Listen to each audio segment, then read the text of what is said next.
Hello students, today we going on a unit classification of elements and periodicity in properties। इस unit में हम लोगों ने Dobereiner का त्रिक नियम कंप्लीट किया था और उसके आगे की समरी को आज स्टार्ट करेंगे, जिसका नाम है न्यूलैंड का अष्टक नियम, लॉ ऑफ न्यूलैंड्स ऑक्टेव्स। आपको जानकारी कराऊं कि ऑक्टेट रूल वैलेंसी चैप्टर में हम लोगों ने पढ़ा था, जो कि वैलेंसी केस को डिफाइन करने के लिए था, बट यहाँ जो ऑक्टेव रूल है वो न्यूलैंड्स के द्वारा दिया गया था, अतः इसे न्यूलैंड का अष्टक नियम कहते हैं। तो दोनों ही नियमों में बहुत भिन्नता है। इस नियम को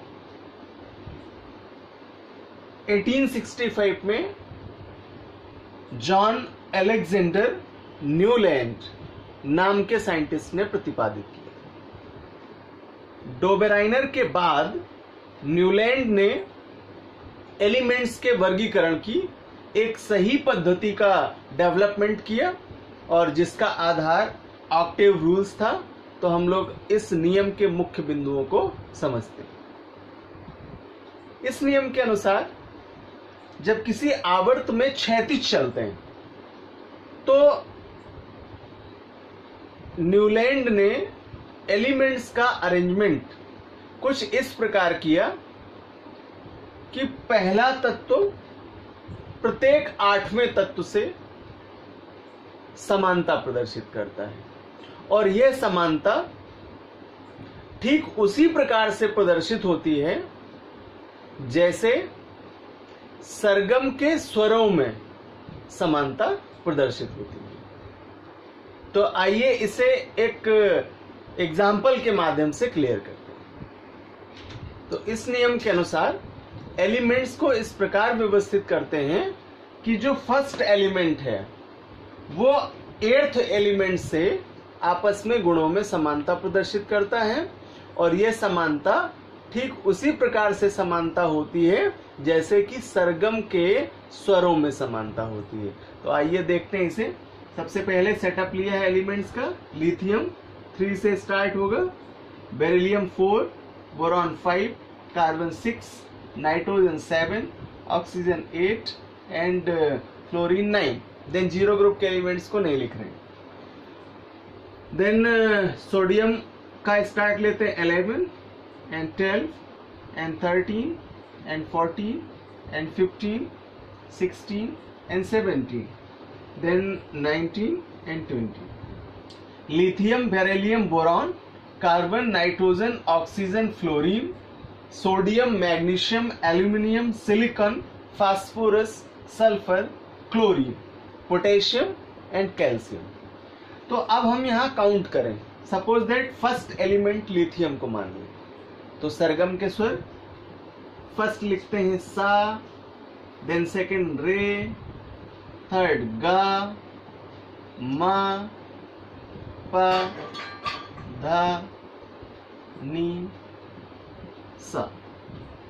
तो अगर हम इन स्वरों में समानता देख लें तो फर्स्ट सा, then second, third, fourth, fifth, six, seventh and 8th elements also belong सा।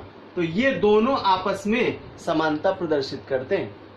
इसलिए इस नियम को ऑक्टेव लॉ नाम दिया गया, अर्थात अष्टक नियम नाम दिया गया। चूंकि न्यूलैंड ने इसे प्रतिपादित किया था इसलिए इसे न्यूलैंड का अष्टक नियम है। तो एलिमेंट्स का अरेंजमेंट जैसे ही आप जहां से भी स्टार्ट करेंगे वहां से उस एलिमेंट को फर्स्ट काउंट करेंगे और काउंट करते हुए जो 8th एलिमेंट होगा वो उसके साथ समानता को प्रदर्शित करेगा। और मैंने कहा ही कि यह समानता सरगम के स्वरों की भांति होगी, जैसे सा रे गा मा पा धा नी सा।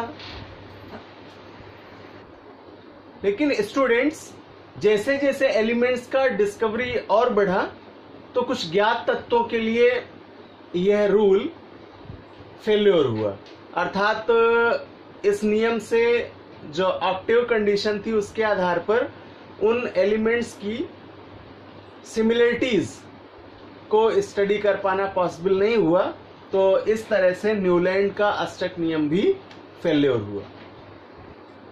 तो न्यूलैंड के अष्टक नियम के बाद अगले लगातार संशोधन होते गए पीरियोडिक टेबल को मॉडिफाई करने के लिए। एक महत्वपूर्ण परिवर्तन लाने वाले वैज्ञानिक थे मेंडलीव, J.F. मेंडलीव, जिन्होंने 1869 में स्टडी करते हुए लॉ को प्रतिपादित किया, जिसका नाम लिया मेंडलीव्स लॉ, अर्थात मेंडलीव का आवर्त नियम। इस नियम का मुख्य आधार डोबे-राइनर के ट्रेट रूल के आधार पर एटॉमिक मॉस को लिया गया और मेंडलीव ने इस लॉ को कन्वर्ट किया कि तत्वों के भौतिक और रासायनिक गुण, भौतिक तथा रासायनिक गुण उनके परमाणु भारों के आवर्ती फलन होते हैं। परमाणु भारों के आवर्ती फलन होते हैं और इसी स्टेटमेंट को नाम दिया गया मेंडलीव का आवर्त नियम। बहुत ही सिंपल सा स्टेटमेंट है जिसको एक्सप्लेन करूं। कह रहा है कि एलिमेंट्स के जो फिजिकल और केमिकल प्रॉपर्टीज हैं, अर्थात भौतिक और रासायनिक गुण हैं, वे उनके परमाणु भारों के आवर्ती फलन होते हैं। हाईलाइट करने की बात है ये कि परमाणु भार को ए से रिप्रेजेंट करते हैं। ये हम लोग एटॉमिक स्ट्रक्चर में पढ़ करके आए और जब डिफाइन किया था कि परमाणु भार क्या है, तो परमाणु भार को द्रव्यमान संख्या भी कहते हैं, एटॉमिक मास कहते हैं, अर्थात किसी परमाणु के न्यूक्लियस में उपस्थित प्रोटॉनों और न्यूट्रॉनों के मास का टोटल उसका एटॉमिक वेट होता है। अर्थात प्रोटॉनों की संख्या और न्यूट्रॉनों की संख्या का टोटल किया जाए तो जो नंबर मिलेगा वो उसका परमाणु भार होगा। एंड फार्मूला किया था A=P+m।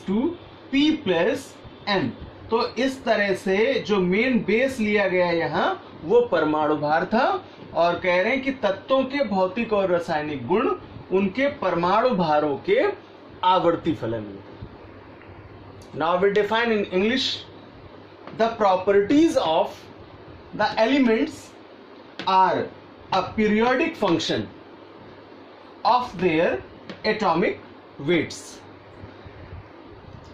Now modern periodic law, आधुनिक आवर्त नियम, तो मेंडलीव के बाद प्रतिपादित किया गया यह नियम है जिसे मॉडर्न पीरियोडिक टेबल के स्टडी करने के लिए डेवलप किया गया और इसके आधार पर हम आधुनिक आवर्त सारणी को बहुत अच्छी तरह से समझ सकते हैं। यह नियम मेंडलीव के नियम का एक संशोधित रूप हुआ। मैंने आपको हाईलाइट किया था मेंडलीव्स लॉ में कि मेंडलीव ने परमाणु भार लिया था, मुख्य आधार परमाणु भार लिया था। ये क्वेश्चन भी पूछा जाता है एग्जाम में कि मेंडलीव के आवर्त नियम में आधार क्या था, तो आपका वन वर्ड आंसर मिलता है कि परमाणु भार था, यानी एटॉमिक वेट। जबकि यहां आधुनिक आवर्त नियम में एटॉमिक नंबर का यूज किया गया, परमाणु क्रमांक का यूज किया गया और डेफिनेशन की बाकी लैंग्वेज उसी तरह से है जिसको समझते हैं कि तत्वों के भौतिक तथा रासायनिक गुण उनके परमाणु क्रमांकों के आवर्ती फलन होते हैं। तो यहां रिमार्क करने की बात है कि परमाणु क्रमांकों के आवर्ती फलन होते हैं। तो आधुनिक आवर्त नियम का मुख्य आधार हुआ परमाणु क्रमांक और इसे Z से प्रदर्शित करते हैं। ये हम लोगों ने एटॉमिक स्ट्रक्चर के चैप्टर में पढ़ा हुआ है और इसका एक सिंपल डेफिनेशन पढ़ा था कि किसी परमाणु के नाभिक में उपस्थित धनावेशों की संख्या या the number of protons is known as atomic number, अर्थात प्रोटॉनों की संख्या ही उसका परमाणु क्रमांक कहलाती है। तो इसका फार्मूला लिखें अगर तो Z इक्वल्स टू P, और रिलेशन फार्मूले में जाएं तो P इक्वल्स टू E, अर्थात इन तीनों का ही एक दूसरे से रिलेशन होगा। इनकी मदद से मॉडर्न पीरियोडिक टेबल के कॉन्सेप्ट को इजीली समझ सकते हैं, क्योंकि परमाणु क्रमांकों के आवर्ती फलन होते हैं। तो जब हम इनके प्रॉपर्टीज का स्टडी करते हैं एलिमेंट्स का, तो पीरियड्स जो कि क्षैतिज दिशा में होते हैं, तो क्रम से एलिमेंट्स के परमाणु क्रमांक बढ़ते हुए क्रम में मिलते जाते हैं। अर्थात जो एलिमेंट्स का सेटअप दिया गया है आधुनिक आवर्त सारणी में, मॉडर्न पीरियोडिक टेबल में, वह आवर्तों में क्षैतिज रूप से एलिमेंट्स को उनके बढ़ते हुए परमाणु क्रमांकों के आधार पर व्यवस्थित किया गया। Now in English, the physical and chemical properties of the elements are periodic functions of their atomic numbers।